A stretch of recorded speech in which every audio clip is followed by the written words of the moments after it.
In a world where many feel lost, where dreams are crushed before they begin, and where silence hides the loudest pain, there are still voices whispering, "Don't give up, not yet." Maybe you've tried and failed again and again.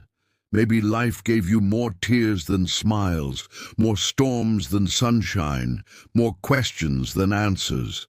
But what if I told you that even broken roads can lead to beautiful places, that even a heart full of scars can still shine brighter than 1,000 stars? Welcome to Master English Stories, a place where we tell the real stories, stories of people who were crushed, rejected, forgotten. But they chose to rise, not because they were lucky, but because they refused to quit.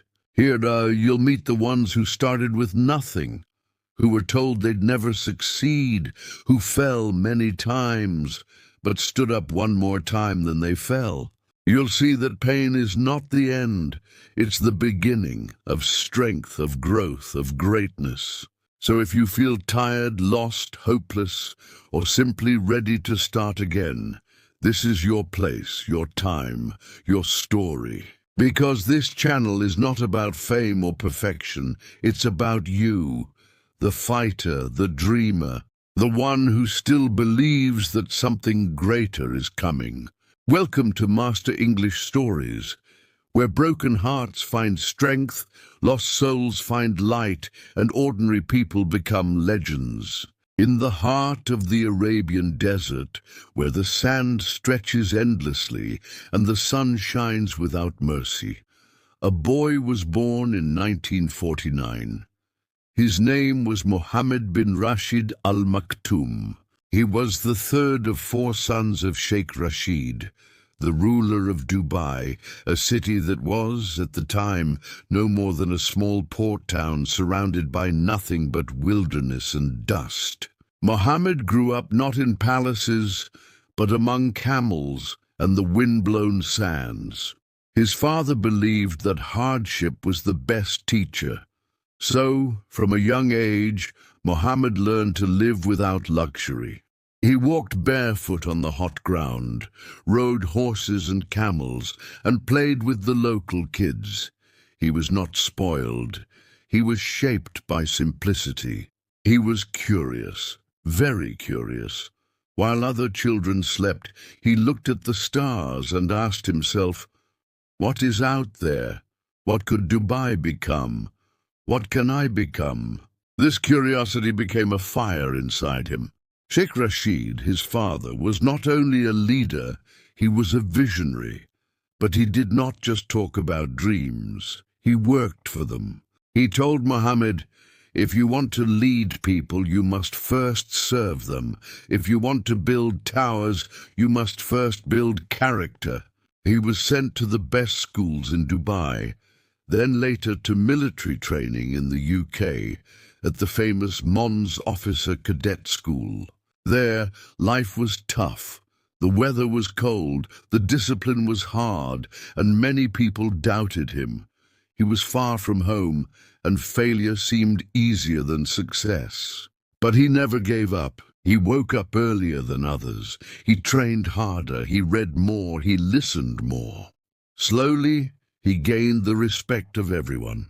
Not because he was a sheikh, but because he was Mohammed, a man of hard work, discipline, and humility. When he returned to Dubai, the city was still small. Many people were poor. The future was uncertain.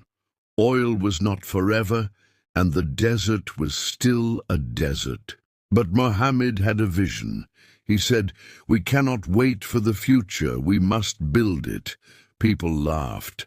They said, "This is just a dream. Dubai can never be more than a desert town."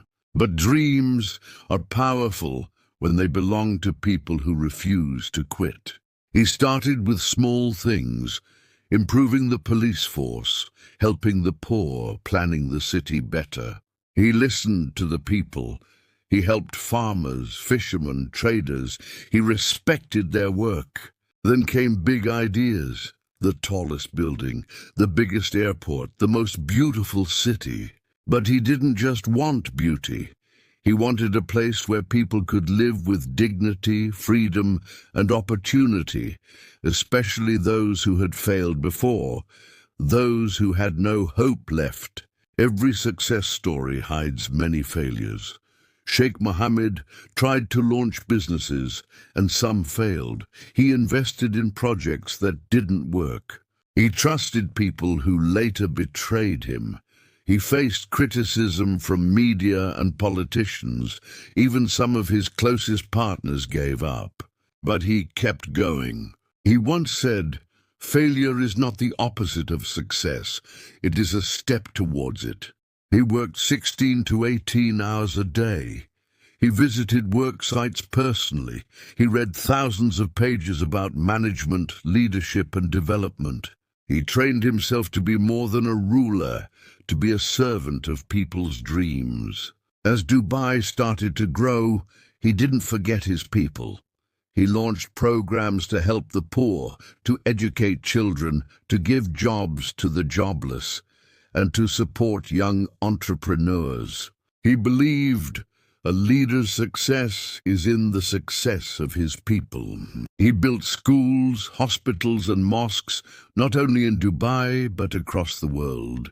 He helped orphans in Africa, built libraries in Asia, and supported women's education in the Middle East. He didn't do it for praise. He did it because he remembered the barefoot boy in the desert, the one who dreamed big. Today, when people see the Burj Khalifa or the Palm Islands, they see beauty, but behind that beauty is the sweat of a man who failed many times, cried in silence, worked without sleep, and believed when no one else did. If you are reading this and feel lost, if you are tired of trying and failing, if you think life is unfair and you want to give up, remember Mohammed bin Rashid. He wasn't lucky, he was just determined. You don't need to be born rich. You don't need perfect English. You don't need permission to dream. What you need is to start, to fail, to learn, to try again, and to help others when you succeed. Even though Mohammed was a royal prince, he didn't behave like one. He believed true honor comes not from a title, but from how you treat others. While many leaders stayed in their palaces, Mohammed walked among his people. He talked to drivers, shopkeepers, fishermen, and cleaners. He listened, he learned, and he never forgot their struggles. He would say, "If I want to lead a nation, I must first understand its heartbeat." Sometimes he would surprise people by visiting them at night. He would visit old neighborhoods to see what they needed. If there was a broken road, he would call the engineer himself. If a widow needed help, he would send someone the same day. This wasn't politics, this was passion. Mohammed loved horses, not just for their beauty, but for what they symbolized: strength, grace, and resilience. He became a world-class equestrian. He trained every morning, even when he was tired or busy. Why? Because horses taught him discipline. They taught him patience. They taught him that you must earn trust, just like in leadership. Later, he became a global champion in endurance racing, riding across deserts for over 100 kilometers at a time.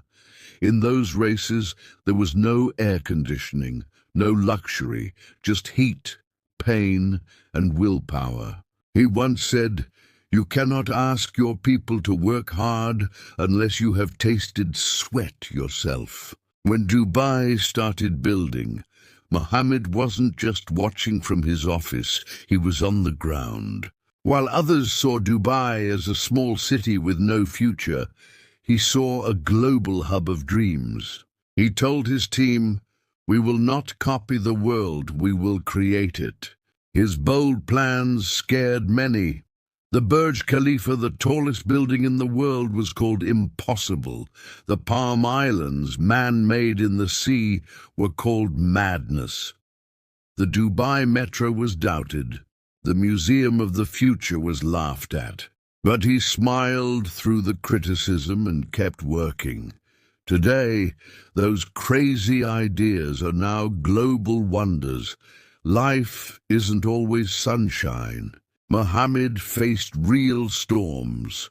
The 2008 financial crisis hit Dubai hard. Real estate crashed. Businesses collapsed. Hope faded. International media predicted Dubai would fall and never rise again. But Sheikh Mohammed stood strong. He looked into the cameras and said, "Yes, we are facing challenges, but Dubai is not a project. It is a vision, and visions never die." He made fast, bold decisions. He cut waste. He supported struggling families. He motivated business leaders to rebuild. Slowly, Dubai not only recovered, it came back stronger. Because true leadership is not about smiling when things are easy, it's about standing tall when everything is falling. Success didn't make him arrogant. It made him more generous. He launched global campaigns, Dubai Cares, to educate children in poor countries, nor Dubai to cure blindness for thousands. Mohammed bin Rashid Al Maktoum Foundation to support youth, education and innovation. He once said, "If you light a candle for someone else, your own path becomes brighter." He didn't help people because he was rich. He helped because he remembered what it felt like to be a boy with dreams in the desert. Many people think leaders are born lucky, but Sheikh Mohammed failed many times. One of his first publishing projects failed to sell. Some real estate plans went bankrupt. Some ministers disappointed him. He trusted people who broke his trust. He made laws that didn't work and had to be changed. But each time he failed, he didn't blame others. He said, "You cannot change the wind, but you can adjust your sails." So if you've failed in business, in school, in love, or in life, don't give up. Mohammed failed too, but he failed forward. Are you young and lost? Do you feel like your life is going nowhere? Do you think your dreams are too big? Sheikh Mohammed started with no internet, no skyscrapers, no global support. Just sand, wind, and a deep belief in hard work and destiny. He believed in himself when no one else did, and he believes in you.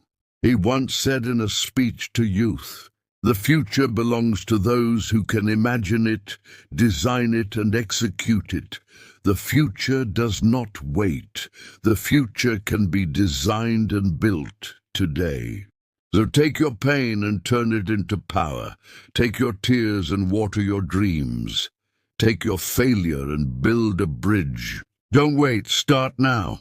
When Mohammed was young, he fell in love with books. Not just because they had stories, but because they gave him power. Power to understand the world, power to learn from others' mistakes, power to lead wisely. He would spend hours reading about great leaders, ancient civilizations, poetry, and modern science. Even as a prince, he never thought he knew everything. He believed that every leader must be a student first. Later in life, he started writing books himself. In his books, he shared truths, not just victories. He talked about fears, doubts, and failures, things most leaders hide. Why? Because he believed the strongest leader is the one who shows his scars, not his medals. He encouraged Arab youth to read more, write more, think deeply, and never stop learning. His annual Arab Reading Challenge inspired millions of children across the world to read. Most leaders build for their city, Mohammed built for the world. His dream was never just Dubai. It was to show that an Arab country could be modern, kind, powerful and peaceful all at once. He opened Dubai to every culture, every nation, every faith. Today, more than 200 nationalities live and work in peace in his country.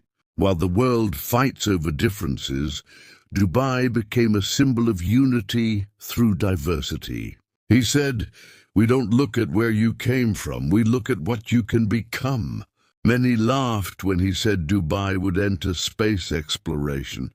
But in 2020, under his leadership, the Hope probe was launched, the first Arab mission to Mars. People said, "Why spend on space when we have problems on Earth?" Mohammed answered, "We do not go to space to escape Earth. We go to space so our children can dream bigger on Earth."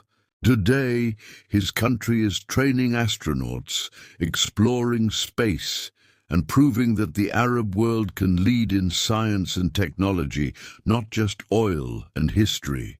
Are you tired of trying? Have you worked hard but still failed? Do you feel that no one understands your pain? Then listen to what Sheikh Mohammed would say. Hard days are the best teachers. You will be tested again and again, but your soul will become steel. Let your tears water the soil of your dreams. Fall 7 times, but stand up 8.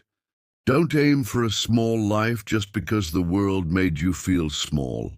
His life is proof that suffering does not kill you, it sculpts you, that you can start with nothing and still give the world everything. If you're a young person reading this, maybe you've lost your way. Maybe your parents don't understand you. Maybe society tells you you'll never be anything. Maybe you feel invisible. But Sheikh Mohammed's message is simple. Your value is not in how others see you. It is in how hard you work when no one sees you. He was once just a quiet boy riding horses in the desert. Today, he is a symbol of Arab pride, a builder of dreams, and a father to millions. You too can rise, you too can lead, you too can change your story. Start now, start small, but never stop. Mohammed never forgot his roots. Even today, when people see him in public, they don't see a king. They see a man who smiles, helps and listens. He still rides his horse in the desert. He still visits hospitals quietly. He still writes poetry. He still believes that every person, no matter how small, carries a piece of God's light. His crown is not gold, it is his character. Dear Sheikh Mohammed's story is not just his, it is a mirror. When you look at his life, you see what is possible. You see how pain can turn into power. You see how failure can lead to greatness. You see that you are not too late, not too poor, not too broken. You are just getting started. So write your story. Make it bold. Make it beautiful. Make it count. Because, like Sheikh Mohammed said, history does not remember the comfortable, it remembers the courageous. You've just heard a story, not of perfection, but of perseverance, not of luck, but of relentless effort. In every fall, there was a lesson. In every scar, a secret strength, and in every dark night, a sunrise waiting patiently. Maybe your journey looks different. Maybe you're still waiting for your moment, still fighting battles no one else sees. But always remember, every great story starts with a struggle, and every powerful soul was once broken. You're not too late, you're not too lost, you're not done. So rise again, work hard, help others, forgive yourself, and believe deeply that you were made for more. Because if they could do it, so can you. This is not the end of a story, it's the beginning of yours. Thank you for watching, and remember, you have what it takes. Just don't give up. Subscribe for more real stories, real pain, real power. This is your story.